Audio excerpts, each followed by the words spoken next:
唔好打雙節，好重要，要講3個開聲，一定要開紅燈。我聽到當堂嚇一跳，然後得啖笑。做一個接近30年日常經驗駕駛嘅老司機，我好負責任咁同大家講，唔好聽埋啲咁無聊嘅鳩話。嗱，以下落嚟咧，我呢段駕駛嘅分享咧，如果你係一個老司機，一個好富經驗嘅司機，你可以當我廢噏，唔需要理。不過由於咧，我真係有好多嘅客戶，佢哋可能係新手嘅司機啦，或者係 P 牌冇耐，所以今日咧，我都想同大家度咧分享一下咧，究竟落雨天啦，又或者打風時候咧，應該要有嘅駕駛習慣。第一，如果喺能見度極低，例如紅雨、黑雨呢啲咁嘅情況嘅話咧，我建議第一件事做嘅就係收慢車速。至於收慢幾多，你唔好問我，係根據現場嘅路面情況去決定。例如，如果係80公里或者以上嘅高速公路咧，我會建議你大概收慢起碼都30公里啦。而且仲要係同前車保持最緊要至少有3至5架車嘅行車距離，因為萬一有啲咩突發情況，你都可以剎停部車，避免意外發生。第二件事，記得撳前面3個嗰個叫死火燈，記住係死火燈，唔係咩雙閃，我真係唔知咩雙閃啊。第三，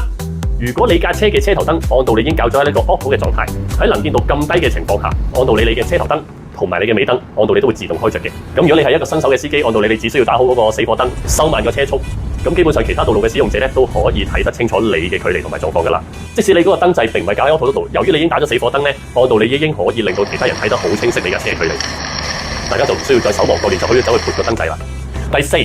雙手請大家要用力多少少去握緊個軚盤。特別係面對颱風嘅情況，因為我自己經驗都好多時試過喺青馬大橋啦，甚至乎入機場嘅道路裏邊咧，因為咧會好大風，咁走嗰時有啲側風吹埋嚟咧，如果你係揸啲7人嘅高身車，又或者你架車本身係比較輕嘅話咧，好容易會出現一個叫越線嘅情況。咁我哋揸車嘅時候最緊要架車就保持翻喺我哋嗰條線裏邊。如果喺遇到啲強嘅側風嘅話咧，我哋有樣俗稱叫搶軚，係啦，咁架車就會有機會偏離你嘅行駛路線。咁所以我哋最緊要就係壓實防軚。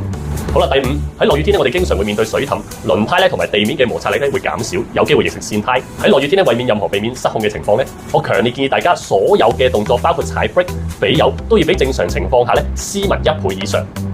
例如你平時揸車習慣咗大油大 brake 嘅朋友，落雨天咧請你溫柔一啲，特別當你重 brake 嘅時候咧，係特別容易跣胎同埋架車打橫。同樣俾油都係啦，特別喺彎中心，如果你俾油俾得太大腳咧，亦都會令到架車有機會容易去到做到甩尾嘅狀態。我會建議咧大家做嘅動作比平時輕手啲之餘咧，仲要提早做，特別係落 brake。假如你平時踩架車去到彎前，你先落 brake 嘅話，我就建議你到彎之前1至2秒你就慢慢輕輕一腳一腳按落去落 brake 啦。出彎嘅時候亦都係輕輕地一腳一腳細細腳咁樣出彎，咁架車就可以喺最穩定嘅狀態喺落雨天都可以行駛啦。嗱，如果你係香港嘅老司機或者一個好有駕駛經驗嘅朋友，頭先我講嘅都係廢噏嚟嘅啫，相信大家都會明白。但如果係一啲新手嘅朋友，係啦 P 牌嘅朋友仔咧，咁希望頭先嘅分享可以幫到你啦。跟住落嚟就係廣告時間。